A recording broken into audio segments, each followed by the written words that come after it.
The Boy Who Cried Wolf. An English story for beginners.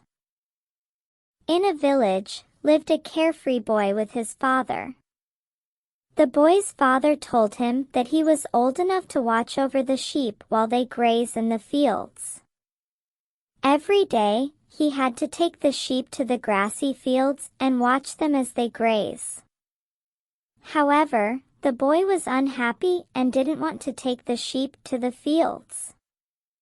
He wanted to run and play, not watch the boring sheep graze in the field.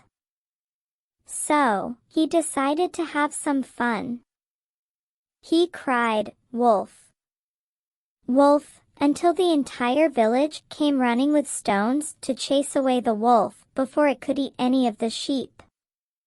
When the villagers saw that there was no wolf, they left muttering under their breath about how the boy had wasted their time.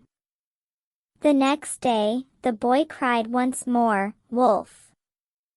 Wolf!" and, again, the villagers rushed there to chase the wolf away. The boy laughed at the fright he had caused.